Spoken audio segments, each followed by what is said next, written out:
අනේ මගේ අහිංසකයා දවස් ගානක ඉඳන් අයිස් පෙට්ටිය සීතලේ ඇති. එයාගේ මිනිහවත් තවම ගෙදරට ගෙනාවේ නැහැ. එයා පුදුම අහිංසක මිනිස්සෙක්. ඇයි මෙහෙම කෙරුවේ? පසින්දුගේ දේහය තවමත් සීතාගාරේ. පපුව පිච්චිලා යන සිදුවීමේ නවතම තොරතුරු මෙන්න.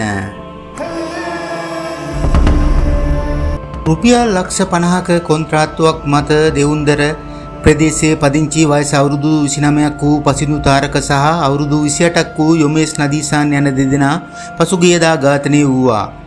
ඔවුන් කපුගම්පුර ප්‍රදේශයේ නිවසක පැවති උපන්දින සාදයකට සහභාගී වීමට ආරාධනා ලැබී තිබී එම නිවසට නොගොස් ඒ අසල පිහිටි තවත් මිතුරෙකුගේ නිවසේ මත්පැන් සාදයක් පවත්වා තිබුණා. මත්පැන් සාදය අවසන් වී නිවස වෙත යාමට යතුරුපෙදෙන් පිටත්ව යද්දී ඔවුන් ඉලක්ක කරගෙන මෙම ප්‍රහාරය එල්ල වී තිබුණා.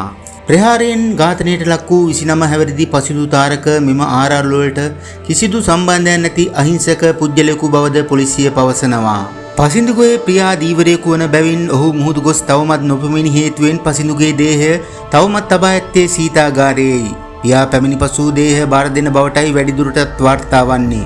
ඔහුගේ බිරිඳට මෙම සිදුවීම දරාගත නොහැකිව කම්පනයට පත්ව හඬා වැටමින් සිටිනවා. ඔහුගේ ළඟම මිතුරා පවසන්නේ මෙවන් සංවේදී කතාවක්.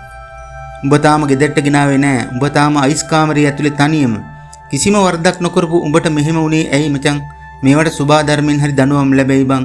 සමහර විට උඹේ තාත්තාද මුහුදු ගිහින් එයි. එතකොට උඹව ලස්සන කරලා ගෙදරට ගෙනෙයි. උඹ දිහා කොහොමද බං අපි ඔහොම බලන්නේ?